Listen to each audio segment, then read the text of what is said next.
Hello. Hello, everybody. How are you, Jennifer? I'm good. How are you? I'm always excited to do these things with you. This is a lot of Yes, fun hanging with heroes. I agree. Last week we didn't have one and I was lonely. My I Wednesday know. was boring. Yep. It's so funny. When we started this, you and I were talking, we're like, are people going to tune in? Is anyone going to want to Yeah. hear history? I mean, there's so much creativity in this industry, and so making cards obviously attracts a lot of excitement and interest, but this was going to be chatting about this wonderful industry, the wonderful companies, the Yep. products that we all love and adore. The history of Hero Arts. This, in many ways, is a celebration of 50 years of Hero Arts' history, given we are 50 years as of this year. My mom started the company in 1974, and my wife and I have been running it for the last 20 plus years. So 50 years is pretty significant. Yes. It's older than me. I wish I could say that too, but I can't. That's all right. That's all right. We're young at heart. I think this is great. I think the best what I guess I didn't really think about it going into the Hanging with Heroes, but what I've loved most is just learning the history and background of not just stamping, but people in the industry. Like learning Tim's story and Gina's story. It's really fun to hear that, and it helps us get to know each other better. I think it just builds community. So I'm enjoying it. Yes, me too. And not only build community, really kind of find an appreciation for Oh all of yeah. the people in the industry, all the brands, the products. Because in so many ways, we have plenty of just wonderful designs, colors, paper, stamps, stencils, scrapbooking, Yep. card making, paper crafting. It is really a bounty of beautiful products. And yet, that wasn't always that way. And it's No. just wonderful to kind of hear how they came about, how they developed, how they worked together, how Yep. behind the scenes of the craft products that you love so much and the companies that you've known for so long, adore maybe, how they came to be. And so it Yep. really has been a wonderful journey to talk through all of this with you. And given that we've known each other, 20 years, Yeah. it's a lot of fun to kind of recount that history. Yep. Well, we've got a great episode Yes. tonight for you. We've got another crafty friend who we've invited to join us, who we're really excited to introduce, which we will do so in a minute. Before we get there, we always touch on and set the stage a little bit with some history. One of the things that I was kind of thinking about just recently as I was looking through old Hero Arts catalogs is really back in the day, there are a few things that were so different back, say, right around 2000 and before that. And that is that you didn't have the internet to get your new ideas. You didn't Nope. have wonderful online events. You didn't have Jennifer to go live or post a video and get all of the various inspiration from new product releases, for example. You found new product releases in catalogs, printed Yep. catalogs that would actually come to your door, or you'd go and buy in stores. Believe it or not, Hero Arts, at its height, we used to print Yep. 50,000 catalogs a Yep. year, and those would be mailed to end users. Yep. Those would be given out at stores, put on the shelf. They Shows. would even, Yeah. yeah, at shows you'd go I to. Um, I remember going to shows and you'd run out of catalogs. They would just there right? were so many people. Yeah. Yes. And it was kind of an exciting time because the internet wasn't what it is today. Right. Also back then, I mean, you had, if you were going to go to look for products, you went to the stores, Yep. right? You actually went to the stores even before the keys. Like, you didn't even go to Michael's or Hobby Lobby or Joann. Those didn't carry stamping Nope. products. In the late 90s, for example, that's when it started. You went to independent stores, and that's where you got your products. You'd get a catalog, and then you'd go to the store to buy it. I mean, events, like people probably remember, especially scrapbookers, the CKU events. I mean, those were Oh massive, those yeah. were big. That's where you found your community, right? You found Right. your community events like that. Also, classes in stores. So this is the way that people, got inspired, got their ideas, got new products. It was maybe a little slower because you couldn't put releases out Hmm. every month unless you There wanted to were mail a catalog every. there were not often. No. They were big releases, not often. Yep. Right. So our catalogs, for example, and I've got some to show you, just back in the day, um, was the way that you got, all of your product inspiration. I mean, you found a catalog that maybe had 200 new release products, Yep. like in January, early in the year, and it would be good all year. That's what would release all year. So it's almost like all these releases would come once, and they'd Yep. come once a year, and then you'd have small supplements that Right. come out. But if you did it, that's how you really got inspired. Then, of course, there were magazines, which we'll get to in a minute. That Yep. really, that's where you found artists like Jennifer's cards or scrapbook pages in magazines, right? It Yep. wasn't even necessarily online. It was something that at that point, it was something where if somebody posted a card in a magazine, Hero Arts would get demand from retail stores. They'd place orders, we'd ship it to them, and then the Yep. customers would find them in those stores. So it was a much slower way. It was slow crafting, Yes. right? Kind of like Yep. slow food, isn't that a movement? Slow Yes. craft, It yes. And so was. things have accelerated, yes. Yep. And if And Mike has queued up, people just pour over those catalogs for the inspiration. They would just pour over them, and they were collectibles. That was, and the magazines too, because that's what you would refer back to. It was yeah, fun, and you guys would win awards for your catalogs too. that is true. Yes, Yep. actually, we would submit our catalogs to a company called Catalog Gauge that ran annual catalog awards. These were kind of like the Academy Awards for catalogs. And we would go, and Hero Arts, little Hero Arts, would be up against like Mercedes and Yep. BMW and, Yep. um, you know, it might be a washing machine catalog, right? And then you'd have our little craft catalog. And we won, we routinely won. We actually had a streak of 4 years in a row where we won either silver Wow. or gold against company that spent 10 times as much on their catalogs as we made a company's revenue per year. And Wow. so it was really an accomplishment. Um, Do you want us to show some pictures from the early days? yes, if Okay, people Mike. are interested in seeing them. There we go. All right, so this is a spread of past decades. That first catalog, which I'll show in a minute a little closer up, is from the 70s. That blue one is from the 80s. The white one between those to the left is from the 90s, as is the other one. And so these are catalogs that kind of over the years, as you can tell from those pictures, have really evolved. And remember, back then it was all just red rubber. So those are Yep. catalogs, some of them hundreds of pages. Like some of our catalogs were like 180 pages, all red rubber, all Yep. woodblock stamps. No And stencils, just uh, red rubber stamps. Yep. yeah, and cling. That was the big cool change from woodblock Yep. stamps was cling. And of course, you had papers and inks and various things like that. And a lot of these had display cases for retailers and things like that. But otherwise, it was probably 1,800 different designs of red rubber stamps. Yep. Yeah, so next picture shows a close up of this is that Look at spread, which is that. more like a poster. So this is 1978. This is I think, our fourth catalog. We might have had a fifth because we might have done two in one of these years. But basically, look at that price, $375. That was, it was just written. Nice. And this is before actually even sold to retailers. So this is like a mail order catalog. So you got on our mailing list. You signed up if you came to one of the craft shows that we had done, like on Telegraph Avenue or in Arizona. We traveled sometimes. Not me, actually. It was my mom. I was much younger then, barely born.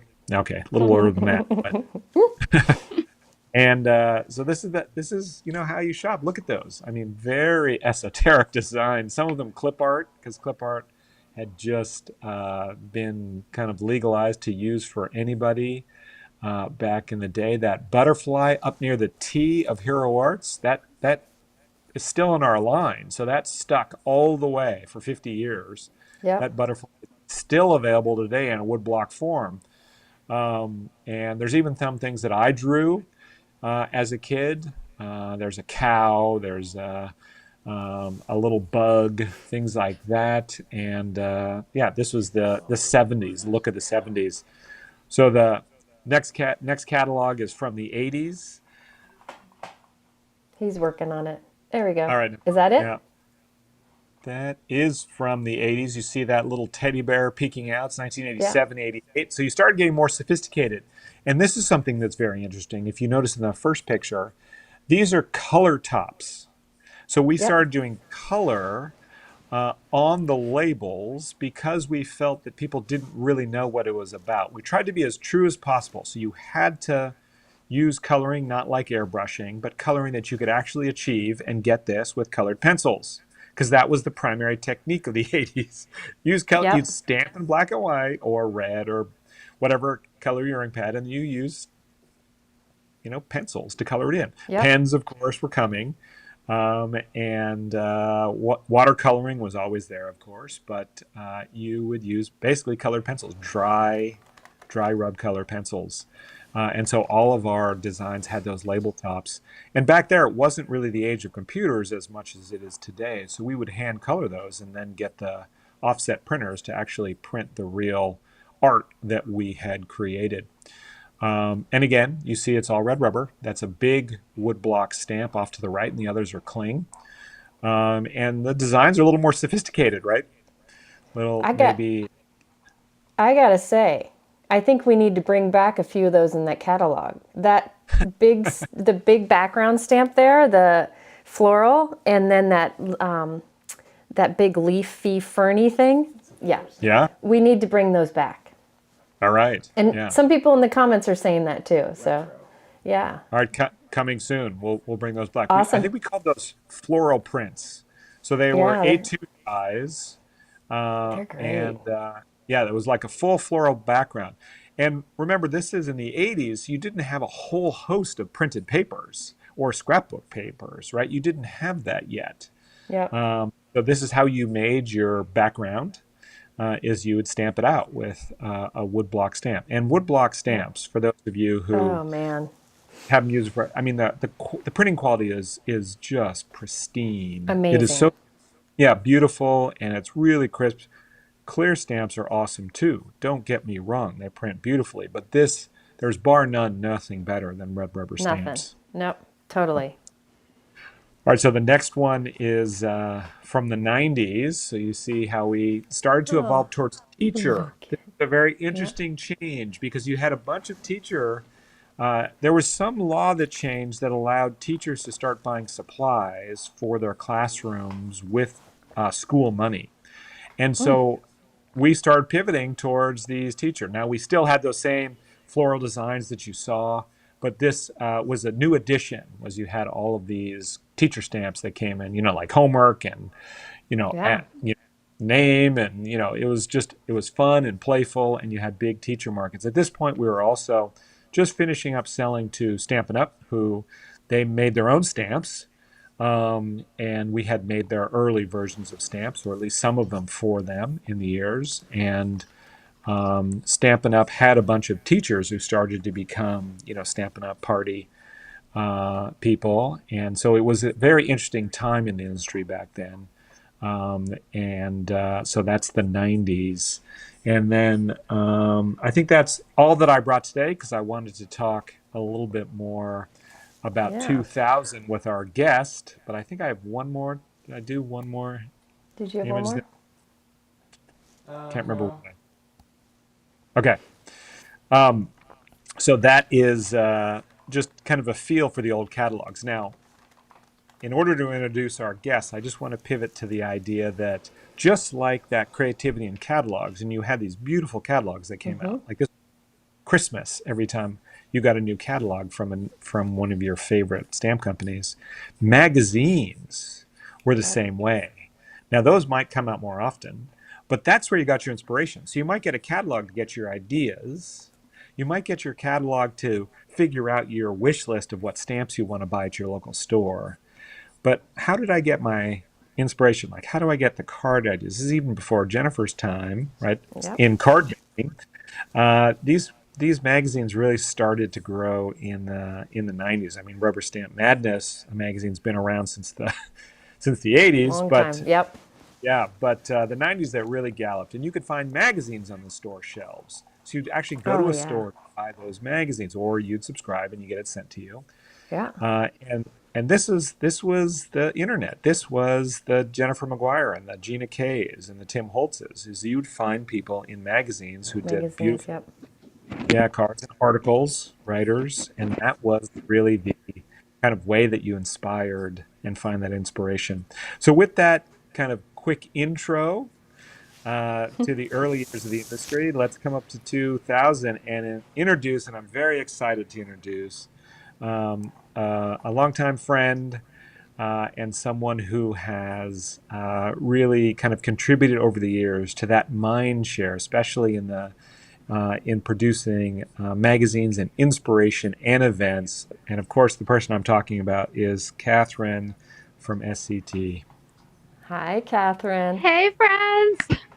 How are you? This is so exciting. And I've just loved hearing all of what you've just had to say because so much of it resonates in my heart. You know, community and stores and magazines and Yep. excitement and crafting. And yeah, I'm so overjoyed to be here with all of you. Thank you. Thank you. And Aaron And is in a pink sandwich. yeah, Right. Both sides. he See? is. He is. But he didn't want to wear pink because, you know, it might clash. So he was just staying neutral right in the middle there with a great pattern. Exactly. Well done. But I thought about Well it. I done. thought about doing Yeah. so. Well, that's awesome. Well, thanks for having me. Thanks to everybody that's joining in to watch. And you know what I didn't realize, Jennifer? I didn't realize this was also streaming on your channel. So That's I'm yeah. not sure where I missed that. So now we got a lot of people It's watching okay. between the two channels. Super Yeah. excited. Yeah. Not We nervous. Not at all. we figured it would be best to put it on both. So Yeah, makes total Yeah. sense. Makes Yeah, total sense. So and no reason to be nervous. You are a contributor to the wonderful creativity and absolutely. crafting therapy that is our glorious industry. And I think that's such a wonderful part of this industry is that we get to see the people who inspire us. We get to talk with all of the customers and artists and contributors that are joining us today. Thank you all for tuning in. yeah. Yeah, and Catherine, you've been a force in this industry. I've seen a number of people from Canada say, yeah, I have trouble getting product back in the day. But I think that you've worked hard to be sure that people get inspired and get distribution of products. And, you know, your magazine has been one that you founded. Before we get to today, though, let's start at the beginning. You know, let's hear your background, Catherine. You know, what you did before you were a crafter, and why you even thought of some crazy idea to start a magazine. Yep, it was a crazy idea, and we'll get to that because, yeah, that was, and it wasn't even my idea. I mean, that's even the better Okay. part of it. It wasn't my idea. So happy the idea came about, but it wasn't initially mine. My career, you know, I started out. Sorry, guys. Happens all the time. All right. Oh, now we can't Can you hear hear me you. okay? Now we can. Now- Oh, Okay. you can't hear me. There we are. Now Sorry. we can. We're good. So I was a law clerk for a number of years, worked for Okay. a big firm in downtown Toronto. And I loved that first career. I loved it a lot. Then, like so many women, I had my first child and went back after 6 months. And, you know, it gets a little challenging, you know, going back and leaving your little one. And then I between the first and second, I was headhunted out to a large format retailer that was expanding a home improvement that was expanding into Canada rapidly, and they wanted help with their due diligence and site selection across Canada. And I had some pretty good leasing knowledge from my real estate days in the law firm. So it was 2 minutes from my house. Nice. And while we didn't necessarily expect we were having a second child, surprise. And then, you're home with a second child, and suddenly it's like, oh, that 9 to 10 hour day, I'm not sure that's going to work for our family. And I made a really tough decision to step away. And it was hard because I loved what I did. I loved who I worked with. I loved all of that, but I wanted to be home. So Yeah. now I'm at home. Kids sleep, they nap, you have time. And I had all these cards and all these mementos from my daughter when she was born. And I thought, let's do a scrapbook. So so I thought, okay, that's great. My husband was in the print industry. He made me these large, really large albums, coil bound them, and they were very large. And I went into Michael's and I bought some papers, and I bought rubber cement, 4 bottles of rubber cement. And you see what happened in Michael's is they just checked me out and said, be on your way. That's great. Look at you, Bye-bye. so happy with your paper and your rubber cement. What they didn't tell me is what rubber cement would do to my photos after a number of years. And so you can imagine what those albums, look like today. So fast forward, then I go to the Creative Festival here in Toronto, and I discover stamps. And that was the gateway. And I will tell you, Aaron, and I'm so excited because my very first stamp was a Hero Art stamp. And I looked for it today, and I'm so sorry I could not locate it. I think it's maybe buried deep behind a wall of magazines. But it was my first. And I remember a designer by the name of Nikki Mano, who was published many, many times. And she was doing a demo. And she had that stamp, she had a brass template, a stylus, and some type of flocking material. And we made this stunning card. And I was hook, line, and sinker. That's all you needed. That's all I needed. Well, and then followed up a few months later with Stampin' Up. Like, come for the tea and cake. Sure, I'm in for the tea and cake. And I left with a really large bill. So that's, kind of how it started. So for a number of years, I was commissioned by Nokia, if you remember Nokia phones at the time. Their head office, they had, I guess, some type of ambassador program. So they asked me to create a line of greeting cards for their thank you cards for their really top tier clients. And that was fun. I had a couple of large real estate agencies that asked me to create a line of cards for them. And that was fun. And all these things I could do while I was, running the kids around and doing all that stuff. So then I discovered, of course, a local scrapbook store. And that was just too much. Too much. My husband would tell you that was too much because I enjoyed spending time in that store. And what I did see are the challenges. You saw the challenges those store owners had in, getting the stock in, all the stuff we said we wanted to buy, but then we'd go to Michael's with a 40% coupon. And it was really interesting. And so the story of the magazine is I came home one night with the calendar from the store. And my husband looks at it, of course, his company had a printing company and a high-end one. And he says, that looks like it was printed on like a home printer.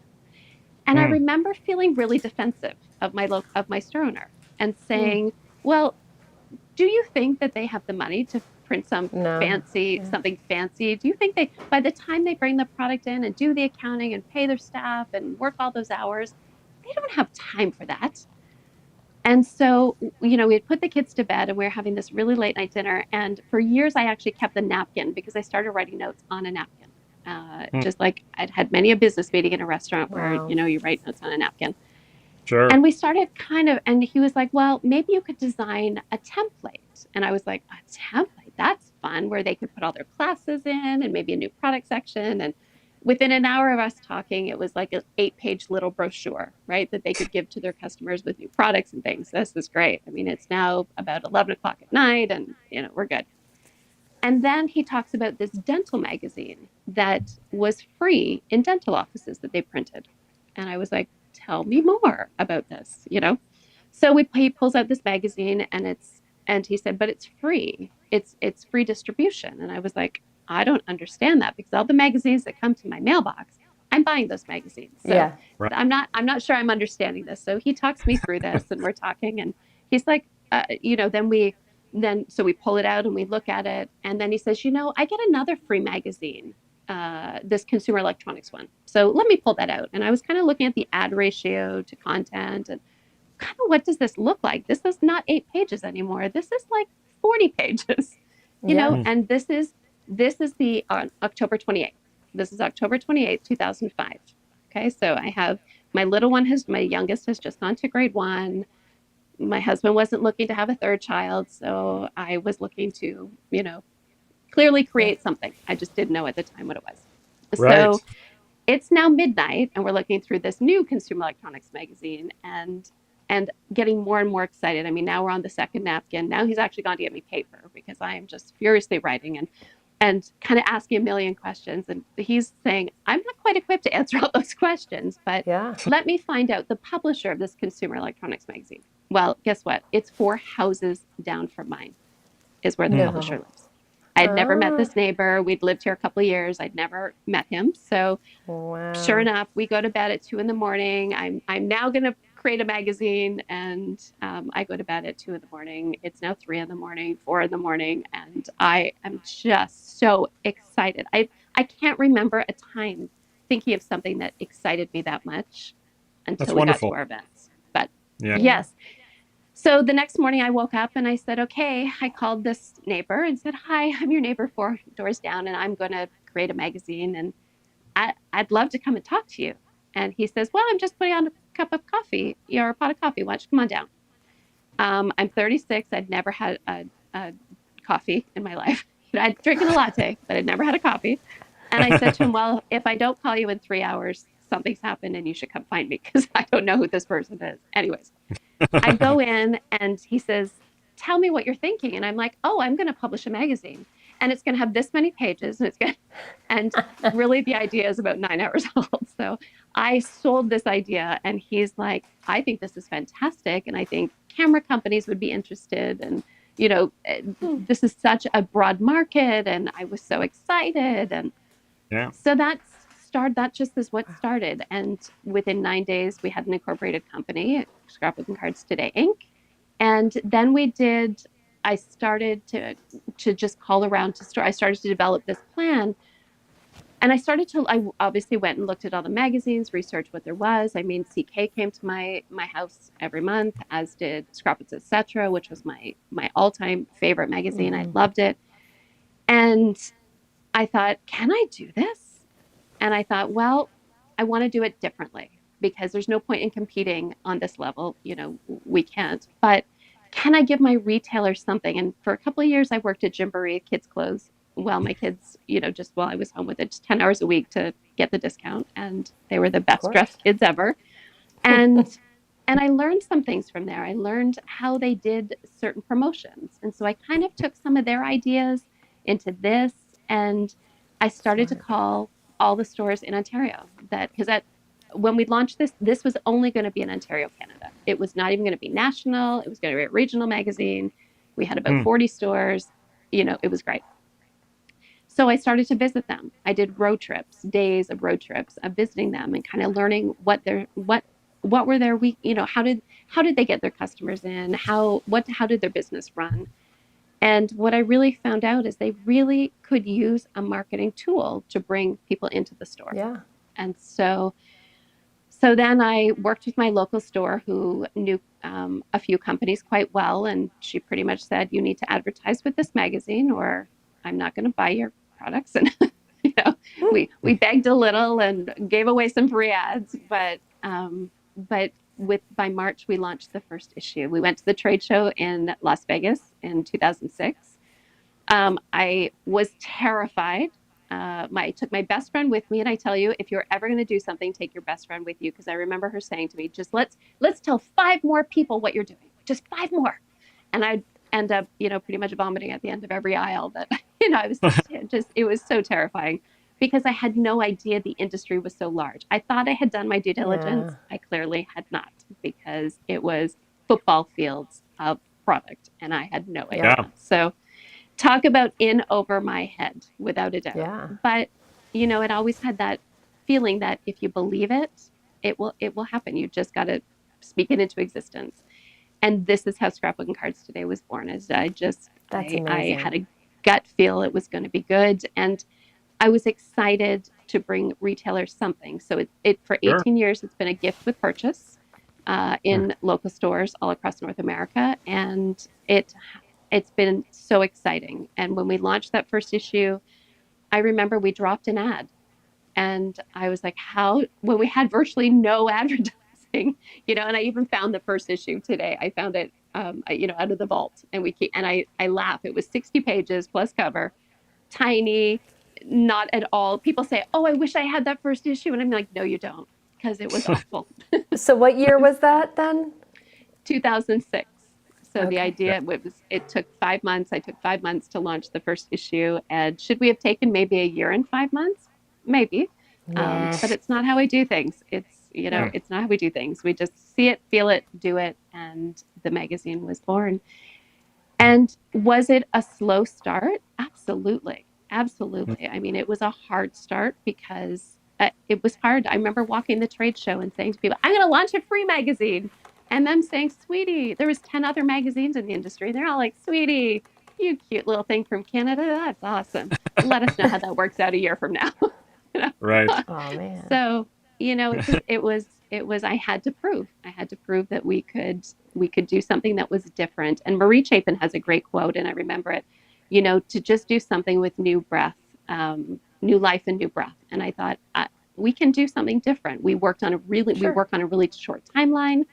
So where other magazines, they were, 6 to 8 months out, our magazine, we were working 6 weeks out. So product was hitting store shelves at the exact same moment as the magazine was landing. And they weren't, a lot of companies didn't even know 8 months before what they were putting out. I mean, paper companies hadn't been designed yet. So we kind of came in and said, okay, we want to make sure your brand makes sense, not only in the magazine, but to the retailers as well. And so that they can take a page out and they can put it with that collection that's actually in the store at the same time. And it was really important to me to really give them that tool. And I say to them, even still, I tell them, put your sticker on the magazine. Take 10 copies to your local daycare, to your local pediatrician, to a dance studio, and invite people to come and see what you're doing in your store. And that's where it was born. And although it's a Scrapbook and Cards Today, we actually were really scrapbook focused for a lot of years. Yeah. But as we felt a shift, of course, we've continued to shift. And I've had many amazing editors and art directors. I think the editor and art director we have now, I just had to wait, sadly, until another magazine had closed their doors. And then I was able to, get some of the best to work with. And our team that we've worked with over the years, and it takes a village. I think, Aaron, you would say the same when you're building a company. It seriously takes a village, and it takes lots of people. And some are just there for a season, a reason, and some have been with me the entire time. But each one of them has brought something different to the table. We've grown exponentially from those early days, and we made it through that first year. And the funniest story is, I remember coming home from the trade show, the very first trade show, and saying to my husband, I need paper samples. And he brings me, of course, all these paper samples. And, the first one, I'm like, no. And I'm feeling them all along the way. And I get to this, silk text. And I'm like, yes, that's it. And he says to me, sweetheart, you cannot afford that. And I said to him, I cannot afford to not be on that paper because people think it's going to be birdcage liner. It's free. Free isn't good. Free's not good. Right. Free must mean it's expendable. And I wanted the retailers to be able to give something that was quality and heavy and had nice paper. So yeah, you're right. I couldn't afford it the first year, but But you did it. Like all things, we did it. Right. So. All right. So you founded. Hold on, real quick, company. Aaron. I have to apologize. I have to go handle a family thing. I'll be right back. So just you guys continue. I'll be right back. You know how this goes. All right. I'm sorry. Yes, of course. Another wonderful part of the industry is, we all have families and we're all very authentic people who, talk openly about that. So absolutely. Family issues come up. So 2005, late October, you came up with the idea, founded the company, and then 5 months later, you put out the magazine. That is incredible. Which is why I tell people the first one wasn't good. It was good at the time, but I knew we would get better. And I remember putting on my art director's desk, real simple, Scraps, etc., and Martha Stewart. And I said, we want to look like that. There we We go. didn't get that. We didn't get that. I feel like we Not get the that now. Once Kathy Z came on board, we certainly did get that. But yes, the Kathy first Zilsky is our art director. So just like our first episode of this, the first kind of release yeah, of a new company, the first magazine sure. of a company like yours is the same thing. It's always all Humble the beginnings. compromises you have to make in order Yep. to get it off the ground and get it started and make the mistakes that allow you to be great at what you do. And I will say that that is a common theme through Hanging with Hero, talking with the entrepreneurs that we've spoken with. We've spoken with Alt New and Yeah. Conquer Night and Lon Fawn, Tim Sure. Holtz, Simon Hurley. And I think that that is a commonality of new businesses that are starting off, which is entrepreneurs often have a strength, and that is passion and the idea to drive it forward. But they don't necessarily have the full team in place yet to help them compensate for maybe the things they don't quite know about yet, like costing or paper quality or What's all things. that? It was Right. just money. And so when you fill out your team, then often you can reach soaring heights even further than you ever imagined. And remember, this is in the context, everyone. And again, almost 800 people. Thank you for joining us. Thank you for being here Awesome. while we talk with the wonderful Catherine. Jennifer is going to be right back if you've just joined us. But this is in the context of 2006, then 2008, a pretty bad recession's about to hit that's going to really take down a lot of the kind of beloved stores and scrapbook companies that were probably being featured in your magazine. Over the next few years, it was kind of a reduction in magazines, in companies, in even kind of the stores that we all loved. But magazines were the place, I remember, at least in those years, where it was Christmas every time I got one. It was such a wonderful thing to see the inspiration, and some of your early episodes, your early editions were Yep. yeah, it was kind of bringing such joy every time they arrived. So how did you start filling out your team? How did you go from that first edition, that first release, to maybe even a few down the line where you started going, okay, yeah, this is getting closer to my vision of what I really want it to be? I think as you go through the process, and you have to painfully go through the process. I mean, it True. doesn't come easy. And I'm so glad it didn't come easy. My first business plan, friends, I was making $100,000 an issue. I made $100 my first issue. I didn't lose money the first issue. I mean, everybody was very excited. I didn't, but it in no way followed the business plan, that I had set Right. out. So either I was terrible at drawing a business plan that made sense. Best laid But plans. I think Yep. I'm so happy. And I was so happy for those early days, because I remember there were other magazines in my independent publishers group. And I will tell you, so January of 2006, right before I went to the trade show, I was invited to join the Independent Publishers of Ontario. And I Nice. remember my neighbor taking me to this meeting, and I go to this meeting, and I'm around this huge table with all these publishers, and they speak in acronyms. What's your MLM? What's your this? What's your CPM? What's your, are you in a PDF? And I remember calling my husband, or when I got home, just sobbing, saying, I don't even know what they said. I have no idea what they said. And one of the chance meetings I had, and this was the difference. So this is a really great story, because one of the last stores I went into, there was a gentleman sitting at the table crafting in the store. And I was so intrigued by this. And the store owner said to me, he's lovely. He comes in with his wife, but today she couldn't join. They come in every Tuesday and they scrap all day. And I was so intrigued by this. So I sit down and chat with him. And by the time we finish chatting, he's going to write the last page in the magazine. He's going to write this this article with the last word with John. His name was John. And he was amazing. And he talked all about the power of scrapbooking. And then one article he did all about tools, but talked not about tools that a man would use, but typically, but he talked about all the scrapbooking tools. And I thought that was awesome. But I speak to him, and he doesn't really tell me what he does. So now we're a couple days away from print, and I realize we have not sold enough advertising, and we're about to go in about, $7,000-8,000. And I said to my husband that morning, I'm going to pull the plug. And he said, you have worked so hard. Are you sure? And I said, Jack, I can't, I don't feel right about if we're going to lose this money if I go to print. And so I think I need to redo this whole plan, and I need to really think and step away from this. And I had lived it, breathed it for 16 hours, 17 hours a day. I mean, thankfully my children ate, I think, because my mother-in-law fed them, my husband fed them, but I was so invested in getting this off the ground. And so that day, his sister, who's a dentist, phones him, and she was lost somewhere in downtown Toronto. Typical. And so he says, she asked how I'm doing. You're going to go to print soon. He's like, actually, she's pulled the plug.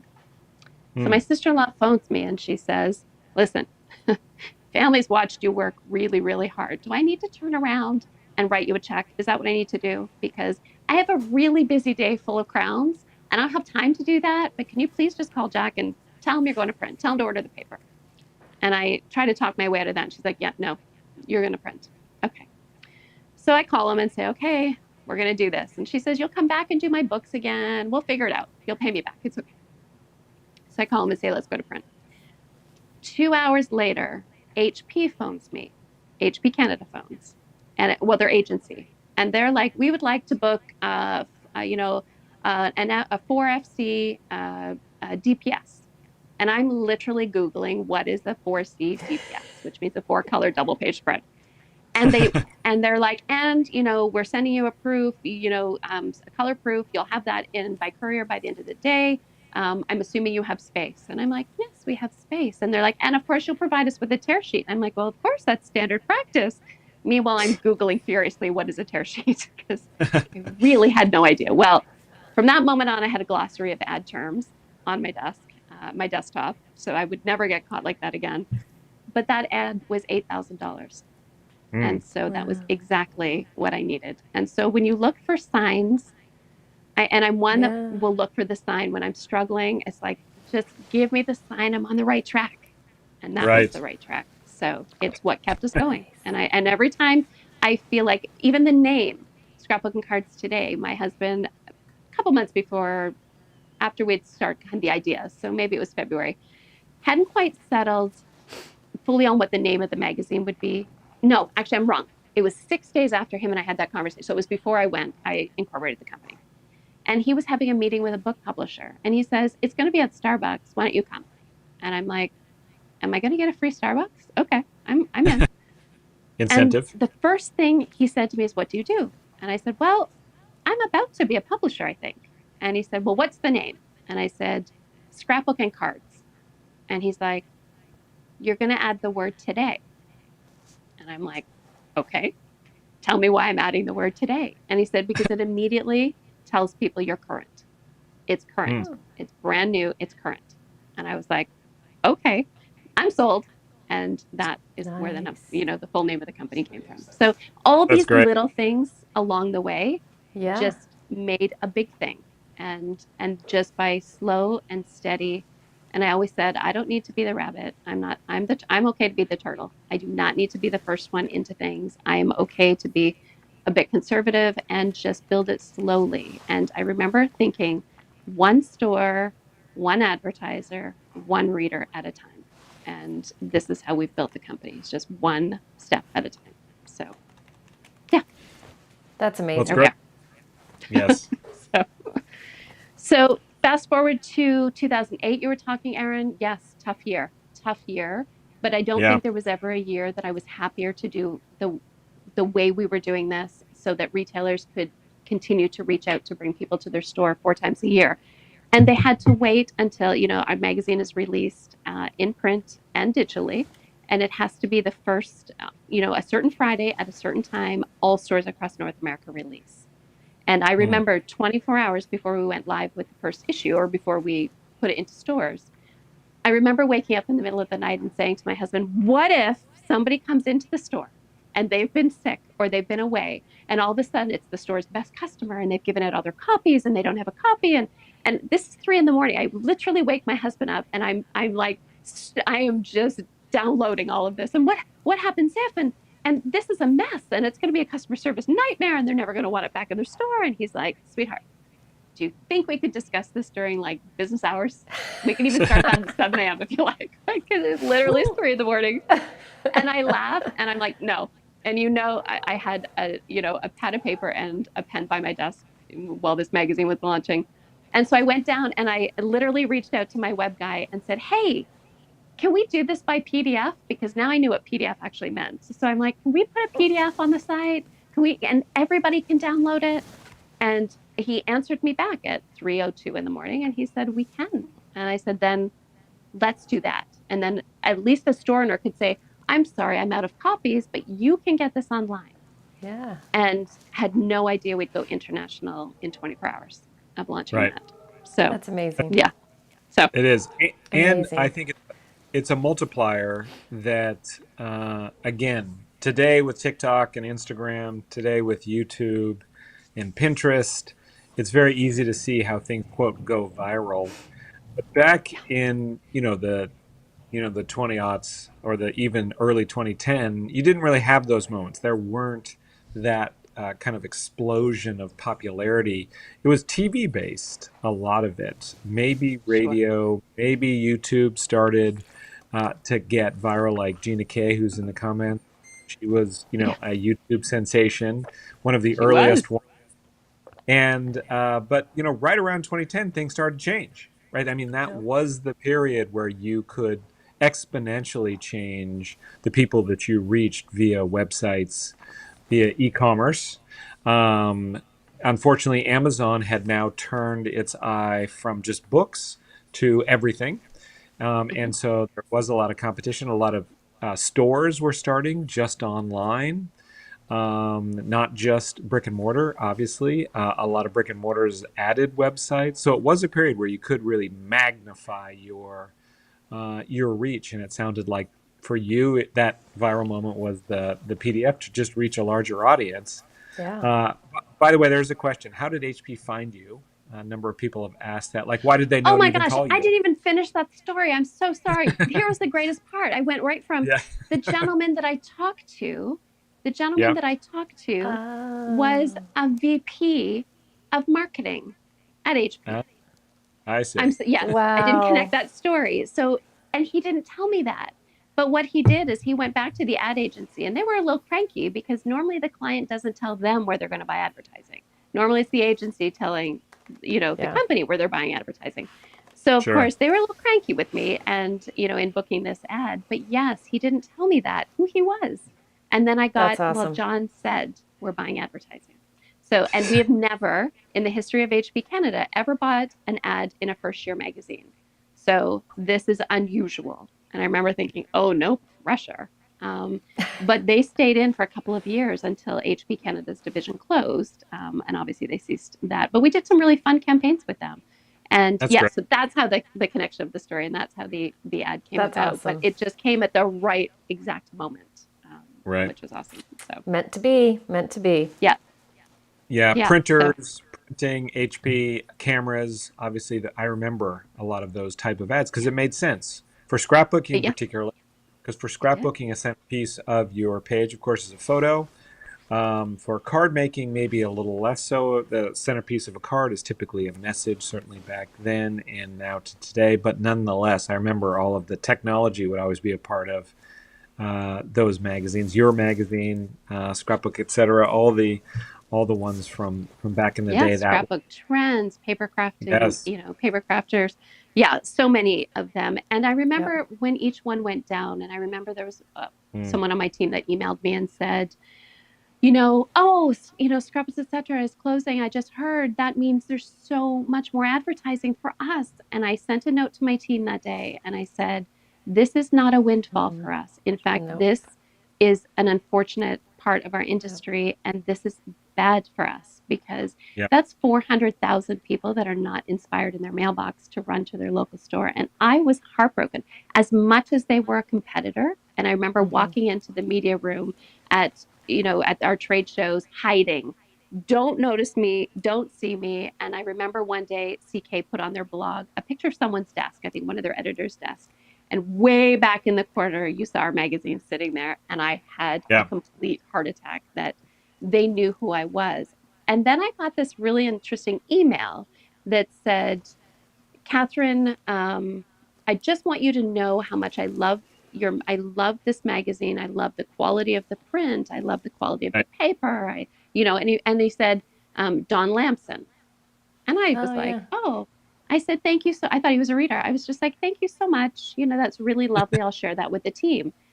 And he writes me back and he says, I know a thing about magazines. Google my name. And I thought, oh, aren't you something? Okay, fine. I'm going to Google your name. Yep. And then I literally sat at my computer just going, I was in shock. And of course, he was the founder of CK Magazine and with Lisa Berenson. And I didn't even know what to do with that. I was like, that was such high praise at a time when you're young. And so from that experience, I do look to lift new companies and new stores. And because I felt that lift in the times that I needed it to get this magazine off the ground. And there were moments like that just, again, another sign. I think we had just published our 3rd issue and I didn't know how this was going to go. And it was like another sign. Yes, we're doing something here. So just keep the movement going, keep your vision, going forward. So. And you queued up beautiful. Cool. One of our favorite phrases on Hanging with Hero Yes. is rising tide lifts all boats. Yes, well, that has been I have lived by that for a long time. When we work together, all boats rise. So exactly the same. So much like the stamping industry, because I remember back in the day, many, many decades ago now, that PSX went out of business, Personal Stamp Exchange. I know many of you have commented on them, how much you love and have missed them. And that was a dark day. You would think as a competitor, you'd be like, oh, this is great. No, but it's not. It's just the opposite. It's terrible. You know them. They're friends. They're people that you've really admired. You've pushed yourself to be better because of them. Same with All Media and Rubber Stampede, Stamper Rosa. Same thing with independent stores. When one independent store goes out, another one doesn't get all the business. I think it kind of lowers down a little bit the kind of inspiration. Same with when magazines were starting to go out. That just means less advertising money, right? I mean, you might get a bump, but it's less overall because there's just not as many places. So it takes time to build it up, and it's so important, like you say, Catherine. I really appreciate that about you, is you want to kind of lift new companies, you want to support the industry, you want to support even other competitors because it makes you better and it makes the industry richer. So that's a wonderful message. It does. And I think I have been embraced. And certainly as we've moved, certainly to a lot more card making in the magazine, you'll see, that community has embraced us with such passion and such support. And I couldn't imagine it being any better. It really, I'm so happy to be in the place where we are now. And I'm so happy to have done this journey. It was hard. We all know when we have a business, it's 24/7 all the time. And absolutely. But yet there's I always say, until the day I don't want to open that computer in the morning. And yet 18 years later, and I'm still excited every single morning to open my computer and see, what emails are waiting for me. And I love that. And, in 2011, the other part of our business is the event business. And that really just came from me my family knows when I have a very long shower, be afraid because something's brewing. And I remember I came in and I just was like, I don't know who my reader is. Who are they?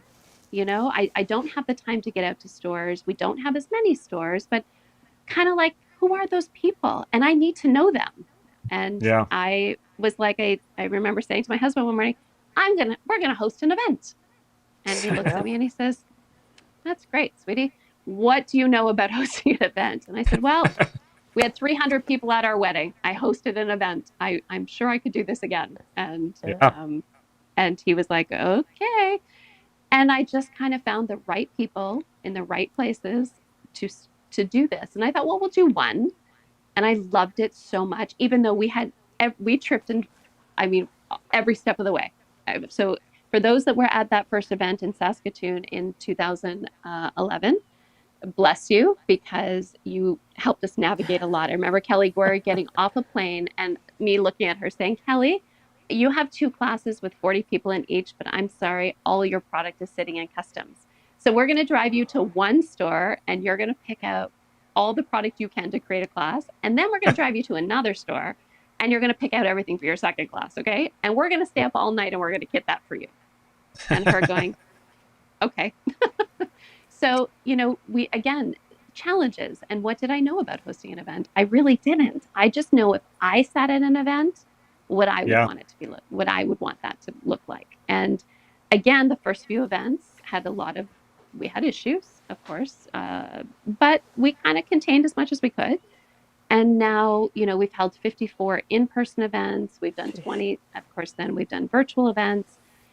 And at one point, I remember saying to my team, we're in Moncton, Canada, Moncton, New Brunswick, far east of Canada. And I was like, okay, guys, it's Monday morning. We're getting off an airplane. And I'm like, I'll see you on Thursday when we fly to Vancouver, which is the exact other side of, Canada. And then the next year, I flew them from Moncton to Calgary within, a matter of 3 days. And we loved it. We loved so much. I mean, was it hard work? Sure. Kidding. And we kit everything and we send it to the event all kitted. So of course I had my husband and I, that was what we did after dinner. We'd kit a class and there's another class and check the box. There's another class. And I loved it because I could put my AirPods in or headphones on and I could put music on. And this was the greatest thing. And now the pandemic hits. Mm-hmm. And we're at an event the weekend the world shuts down. And we all knew in that room something was going to change. The moment we all left that ballroom, life was going to change. And I remember us trying to get on a plane Sunday night and our pilot was ill and who knows with what, but I remember being in a hotel room and we got adjoining rooms and Vicki Booten was there and Virginia and Jess and we had adjoining rooms and we got pizza and we had this like big pizza party on our beds watching a movie. And when we got home, driving home across the highway, it was empty and it was terrifying. And I remember like everybody else sitting on my couch all of April. We had to cancel 2 big events. I now have all the product for those events. Plus we were hosting a huge event called Create and Inspire which was an American Crafts branded event with all their brand designers. And that was 350 people. It sold out in 24 hours. And now we had to cancel that. And I was heartbroken at these because these were my people. This was I sit behind a computer all day. So when you get to the events, I mean, it's the greatest adrenaline ever because you just want to be with the people and we're all huggers and we'd look at people and I'd be like, I'm not a hugger. And I'm like, yes, you are, bring it in. We're all hugging. And Vicki Booten taught me that we're just all hugging. So we loved that. And it was scary. And I remember thinking that is the bigger part of our business actually is the event. So what are we going to do? And will people stay with us through that time? Will we?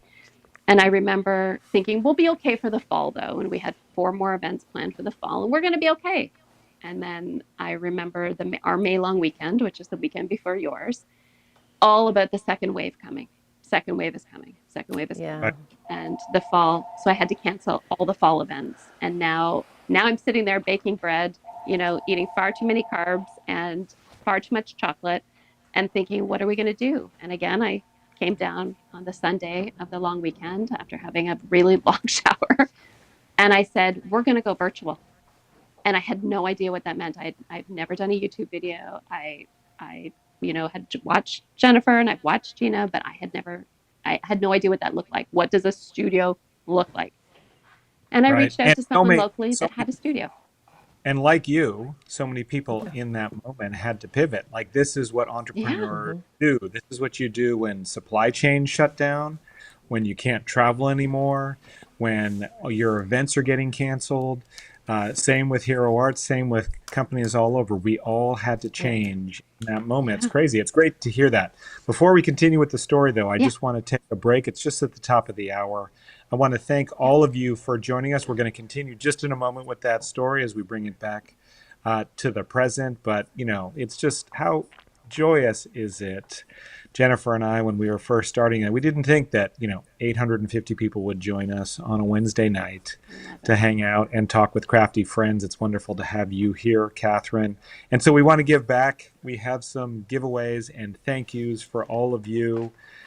This is something that we do every time because, it's important to get together. It's important to talk about these things. It's also, I think, it's just wonderful to show the appreciation that comes with that. So that given that's the case, we have Shannon and Kelly in the notes, and Mike has an image here of all the winners.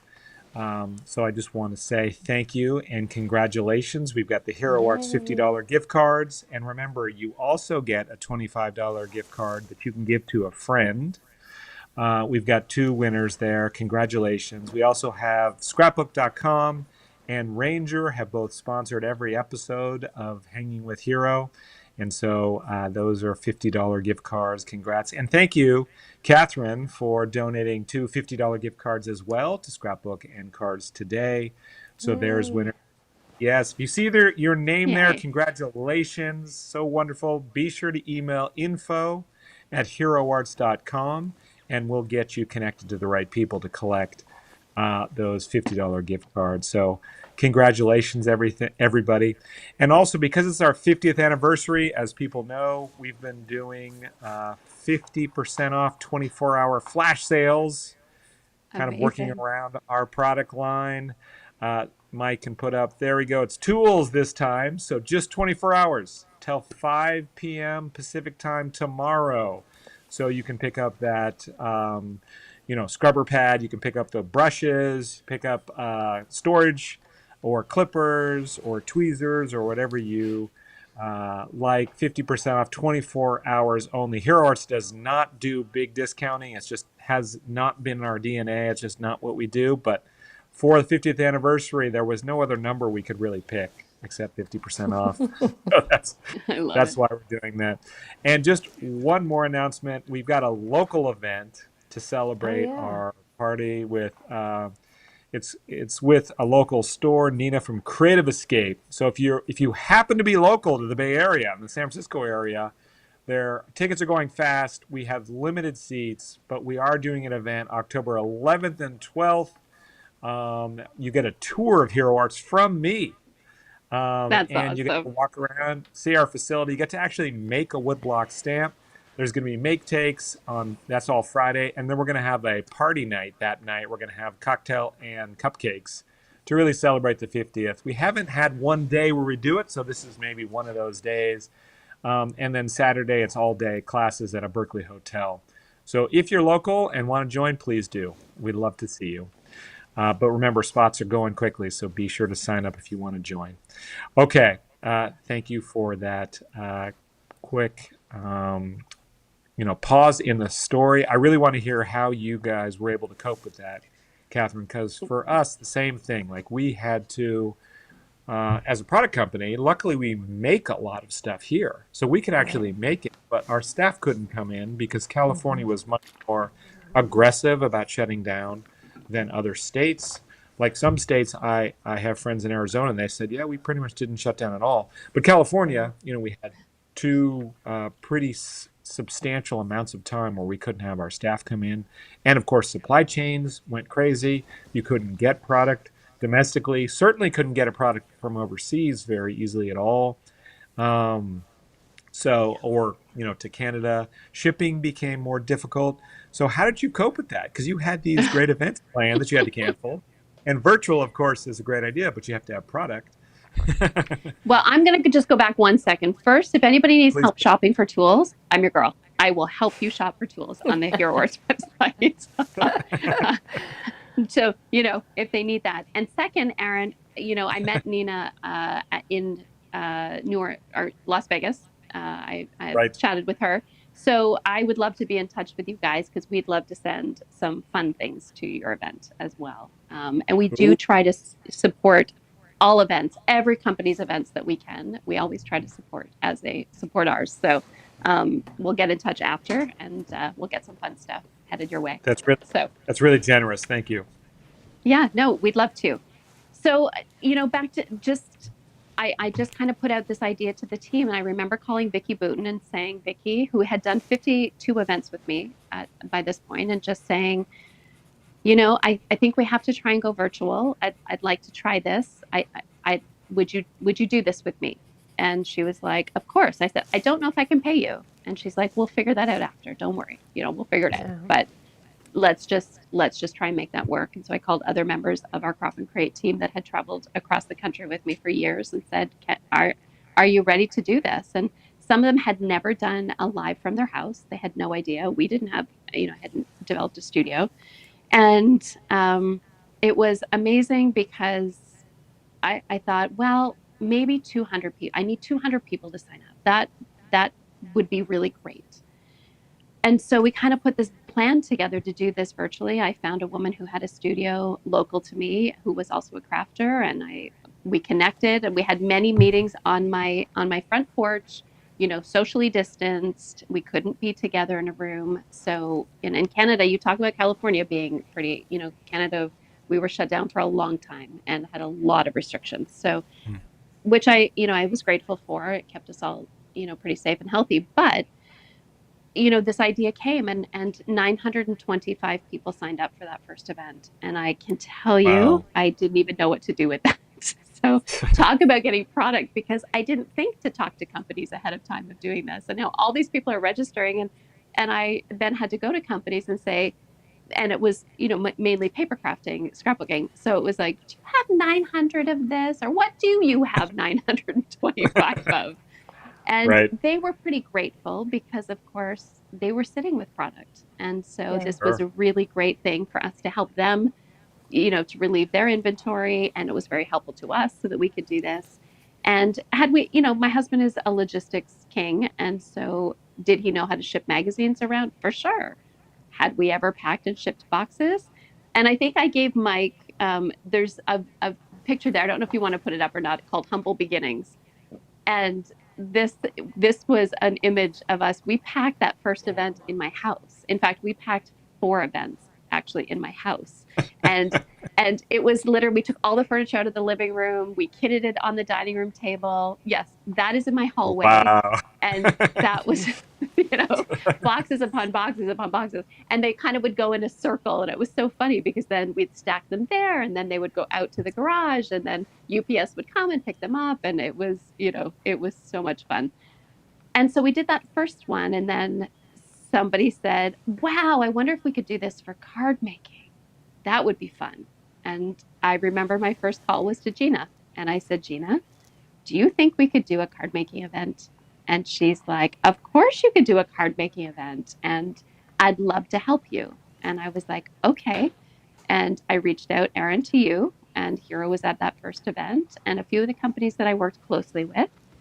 And, it was amazing the response I got from the card makers, the card companies that were like, Catherine, we love this idea, and let's see how it goes. So again, I thought, okay, maybe we're going to see a couple hundred people. I mean, we're not as well known in the card industry in that way. And 1,250 people signed up for that. And I literally lost my mind. And it was so much fun putting that together. And then we said, okay, let's do another paper crafting one. And now let's do a holiday one. And so we packed those first 4 events out of our home until I broke my California shutters. I scratched a floor. At that time you're like, yeah, I think we need to get out of the house now because our furniture is not going to handle this. And then it just exponentially grew. And if you had told me I could feel people through a camera, I would have said, there's no way. I was used to seeing them at events in person. Yeah. And I wasn't one who stayed much on message boards. So I didn't have those kind of relationships online the same way. And I don't post a lot to Facebook and Instagram, but it was amazing that the community started right from the very first one, and having them in a Facebook group where we could get to know them and they could talk to each other, and everybody was feeling so isolated that it was the conduit. And we were just in the lucky place because we had been established as an event company that we could do this. And I was so grateful to our readers supporting us, because had they not come, I'm not sure our doors would be open today. or Yeah. what that was going to look like. And I sat on the couch like so many company owners going, I'm going to lose my house. And I have a son in university in engineering, and that is not inexpensive. And, all those fears and worries as a business owner. And yet our community showed up for us time and time again.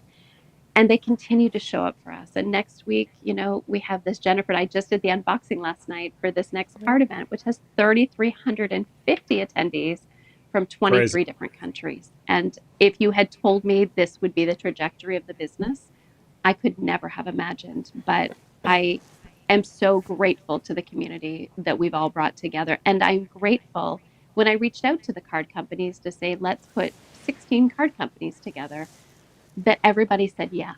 And the friendship, the Stamping Village, the friendship between the card companies. And Erin, you have been such a leader for this, of bringing people together and saying, yes, we may be competitors, but we do make each other better. And and it's been so exciting to just be a part of this. And both in the paper crafting side, the scrapbooking side, and working with those companies, and then of course working with all the card companies, it's a joy. It truly is. And you're right. Was there trouble in COVID getting product? Absolutely. Things that were coming from overseas that generally would be on the water 30 days were now 75 days, 85 days. Was the shipping outrageously expensive? Yes, it was all, there were lots of logistical challenges, but nothing we couldn't meet if we just Yeah. kind of put our heads together and said, we can do this, and we can create something really wonderful together. And I love that we've been able to achieve that. So. I think one of the things I've noticed in all these Hanging with Heroes is everybody we've talked to has had these moments where they had to make a giant pivot, and keep going. And I think that shows how, like you've been doing this for a long time, Hero's been doing this for a long time, because you hit those challenges and you find a way to pivot and just keep on trucking, keep on driving, working with others and making your way, and it actually ends up being better.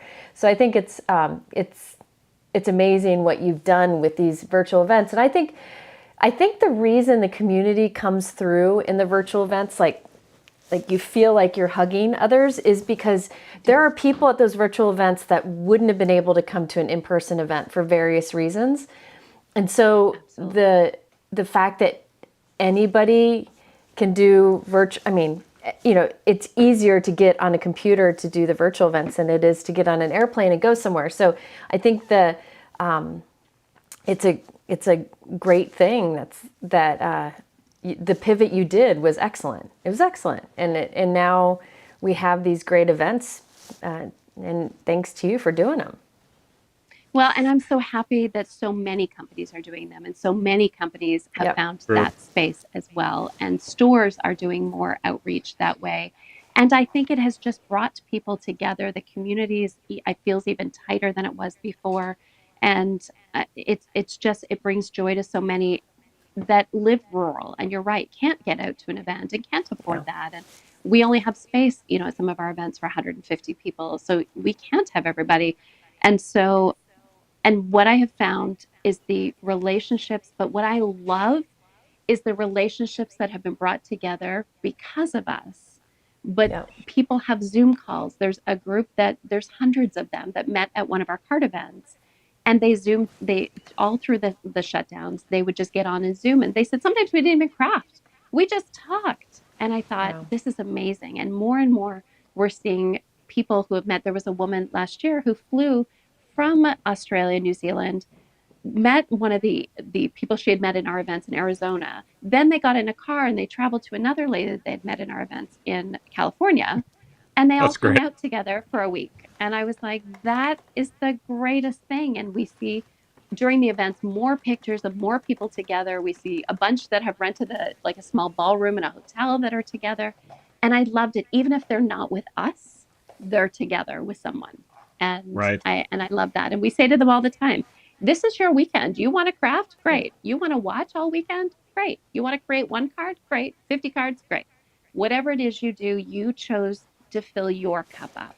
And that's, I think, really important as well, is that we are so much better for others when our cup feels filled up. And that time was hard. And people found some joy in saying, I'm just going to escape to my craft room and I'm going to be with my friends. And how many people pick up at my home now when the boxes become available that live kind of in the GTA area, and they come to my home and I get to have a porch discussion with them. And I look forward to it. There was 48 people who picked up card event boxes, and I tried to meet every one of them that I could. Between meetings, I would schedule them, and just so I could see them and hug them and tell them thank you for the support that they've given to us for this.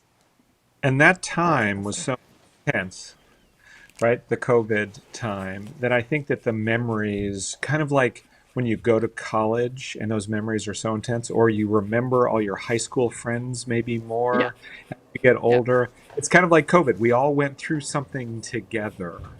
And your events with Jennifer and so many of other people coming to us virtually, coming to us live through YouTube, really, I think, made it so that you could get through that time without the community you're used to. You were lonely. People were lonely at home. Even if you had people and family with you, there was that lonely time. And there was a scary time also. And again, we talked also about this in Hanging with Hero, that this is like therapy. And we all needed it then, more so then.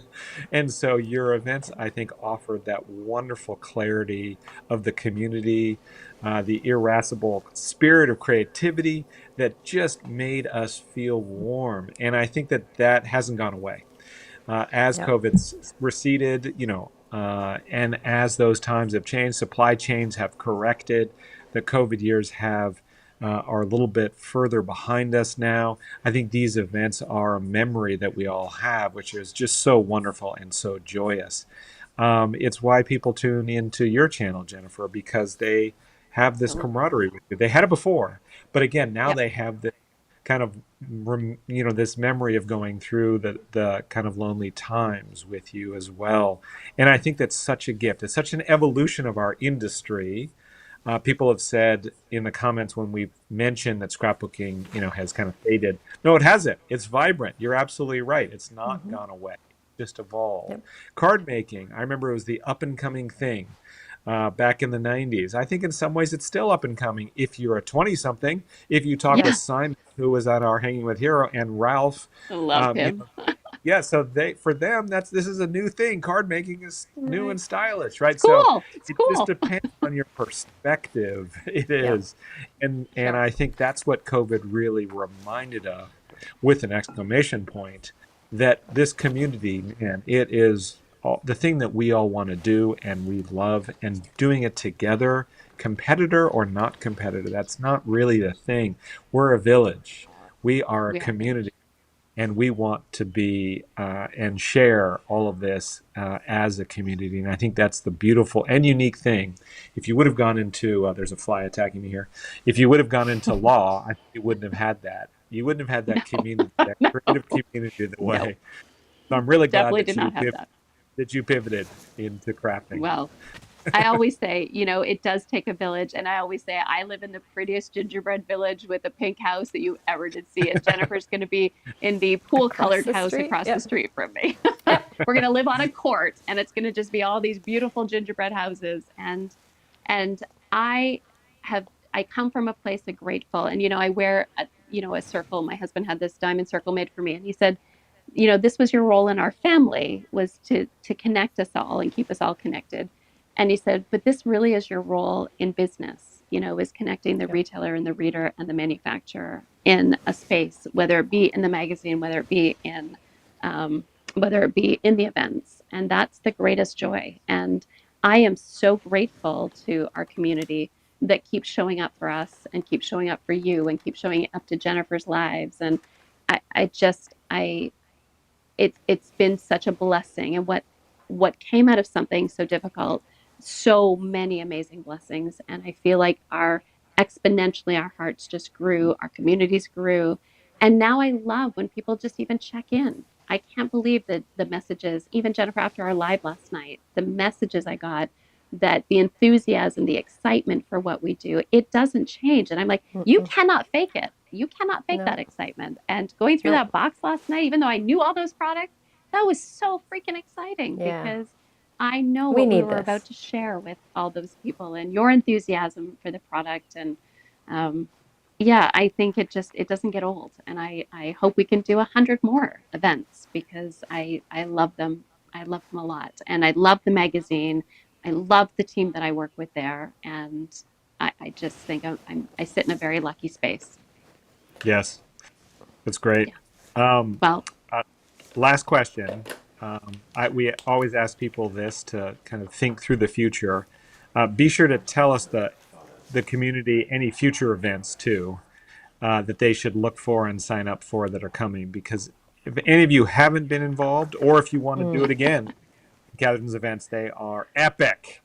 They are Yeah. epic at our facility, trying to ship it. Just seeing how well it's organized and coordinated, and the reviews are always great. Our customers love it, so definitely sign up for the next one. So be sure to call that out, Catherine, in your answer when they can next look for another event. There is one coming up. If you haven't signed up, though, it's well past sold out and Yeah. long. yeah, But It's next Yes. weekend. yes, next weekend. but Yeah.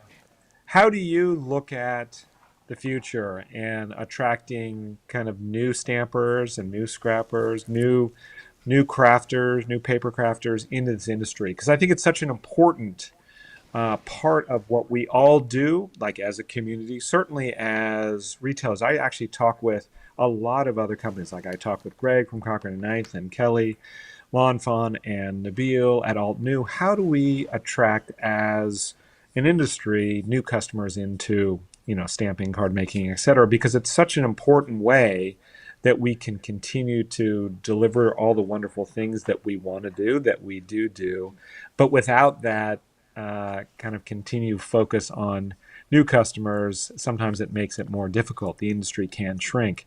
And I think we've done a great job over the years, but it's always important to be focused on how can we attract new people to what is we know is a wonderful industry, but they might not have an idea. So I'd love to hear your insights on how you think about that.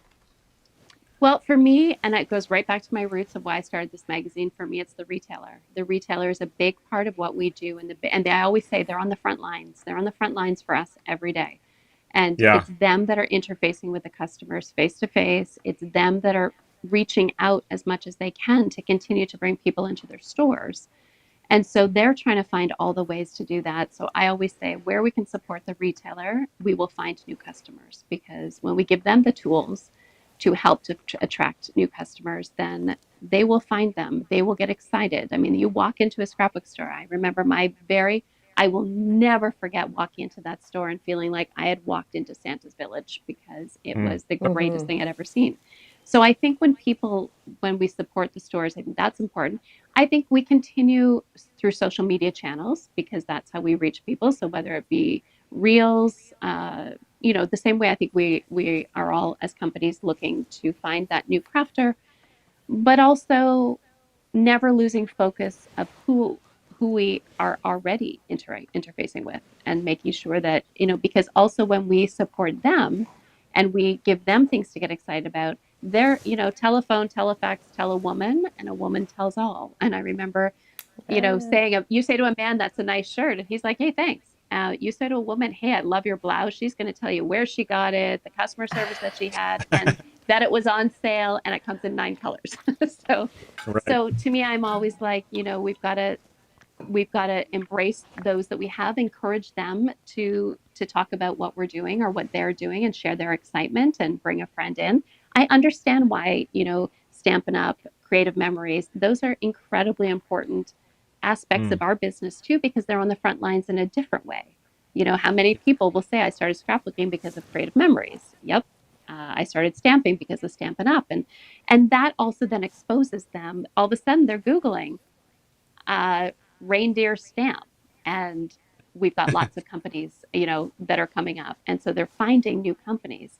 True. One of the retailers for us that's been super integral in our success has been scrapbook.com. And they distribute 10,000 copies of the magazine every issue. And it is, they can, and it's an add to a box. So in ways that subscribers around the world, I mean, it costs us $15, $18 to send a single issue, whereas it costs them an extra $1 to put it in a box. And they go through those in, weeks. And I am grateful to them and that they're outreaching around the world, because there's communities that are underserviced outside of North America. So the more that we can also reach out to those communities, I think we will see growth in our own. And we just got to keep reaching out. So keep Yeah. hugging. Hug a crafter. Can we just, can that be what it is? We just keep hugging, Yes. hugging our friends, hug a crafter. And So. I want to say the unique thing about Catherine's virtual events, if you've never heard of them or been a part of them, is she has lots of companies come together. So like Hero Arts is teaching a class. So, Altenew is teaching class. Like there's different people teaching different, Gina's teaching a class. So you get a nice mix and you get this giant box full of new products from these companies. And it's just so much to learn, so much to, that you can do, and you can do it at your own pace too. It's just, it's a great event. So if you've never looked into those events, I have a link in my description on my YouTube, and you can go over and learn more about them. There's one next weekend. It's too late for that, but there will be more in the future that you can check out. And if you have signed up for the one this weekend, this is going to be really exciting. So get ready for a lot of fun. In fact, you can get to know Shannon, who's teaching the Hero Arts class tomorrow night on the schedule. Yeah, if you've already signed up. And a lot of other, and that's the wonderful thing, like you say, Jennifer, your box is going to be crazy fun to open. You did that unboxing, and so that's the joy. So definitely sign up in the future. Yes. And next year we went to one card event. This year we did one. Last year we watched how, and things were just growing so fast and so great, but we wanted to give space for other companies to do events as well. I felt like we were drawing a wide range and thought maybe we step back and from a spring card event and let's give other companies, more opportunities in the space. And that was great. And next year we will go back to 2. There'll be each event will be a little bit smaller. And I think just, people's time is, time, money, we're all challenged by a lot. So we're going to make them a little bit smaller, bring down the price a little bit. We try to keep it certainly as affordable as we can. And especially for Canadians, they're challenged definitely. And of course, I'm in Canada, but they're challenged to do some of these other events because of the cost of shipping to them, the duties we get charged at the border. And so they do love, and that was actually one of the big pieces of feedback we got when I said we weren't hosting a spring event, was how many Canadians were quite sad because this was what they look forward to. So we are going back to 2. We'll have one in March. We will have one in September again. And all those details are coming. We haven't released any registration dates quite yet, but it's coming. We are also, my sweet pup died in May, and I spent a week quite sad. I spent longer than that sad. But in that week, I developed an in-person event. So there will be one in my town here in Markham, which is about 20 minutes north of Toronto. And we've got space for 425 friends. And I'm so excited about this. Super excited about it because it was a hotel. We held 4 events there in 2012 through 15. But then we had to grow we outgrew the one ballroom, and I was like, we can never fill a 14,000 square foot ballroom upstairs. We will never get that. The funniest thing is I reached out to them through, for an RFP and said, we'd like to bring the event back and just call me. Don't make me fill out all of this because we've done 4 events there already. And sure enough, the gentleman who got the email through the website, he said out loud in the office, who are these crop and create people? And his boss and his coworker stood up and went, whatever it takes, you get them back. Because when the pink rolls in, it is the happiest weekend in the hotel. So that's great. We negotiated. And so we have a 14,000 square foot room to fill. So nice. I hope someone will come, it'll be fun. Gina's coming. I'm excited about that. We're just starting the discussions on that. Jen Shurkis will be joining us. So we're talking with companies right now. So more to come on that. And that registration won't be until November. So that's super exciting. And then Jennifer and I are talking about something on February 8th, collaborating in a fun way to do something. So I'm excited about that. We'll do our Christmas in July. We'll also have a paper crafting event. We'll do a holiday event. So there's lots coming. And then we're having fun kind of doing some smaller one-day events. We've got a Halloween event coming up on October 5th, which is going to be fun, and that's a mini album and some layouts. That's fun. And then all of a sudden, everyone's like, "What? It's not a card event? Why is there not a Halloween card event?" So I think we will be looking at a Halloween card event next year. That's great. So super fun. All right. Lots down the pipe. All right. So That's exciting. watch for all these events. If you're in Toronto, that in-person one sounds awesome. Of course, next year sounds like sign up will come up in November for the virtual events. So watch for all of those. Visit Jennifer's link or visit SCT.com. It looks like we've come to the end of our time, Catherine. It's wonderful to talk with you. And for all of you, if you've missed this, I've seen a number of people say they've joined late. You can watch the replay on Jennifer's YouTube channel, or Hero Art's Facebook or YouTube. And by the way, we give away 2 additional winners, $50 gift cards plus $25 to a friend over the next 48 hours to people who watch the replays. So you still got an opportunity to win. Anyway. Can we add another $50 gift card into that as well for our replay friends? Sure. Yes. Excellent. Then we'd love to do that. Because 50 years, Aaron, 50 years. Thank you. I'm not letting this go. I know we're maybe over time, but I'm not letting it go without just such a tremendous thank you. First to your mom for taking the risks that she took. And I know how that feels when you have young children and you're taking risks. And it's hard. And it's, so congrats to her. But clearly she has left the company in such wonderful hands. And our community is better because of you and your green initiatives, your love of diversity and inclusion. We learn so much from watching you. And I appreciate that so much, to have a mentor like that. And knowing that I can call you at any moment and talk to you about, something, and you will have sage and sound advice. So thank you for all the risks you've taken to continue this company. And in the space of some challenging, you've dealt with a recession, you've dealt with a pandemic, and here you are. So thank you for all that you do. Really kind words. Thank you. I appreciate that. All right, everybody. With that, thank you, Catherine, for joining. It's always great talking. Jennifer, it's so much fun to co-host this series with you. So we'll be back in 2 weeks. Can't tell you who yet, but you'll find out soon. Good night, all. Exciting. Good night, everyone. Thank you for listening.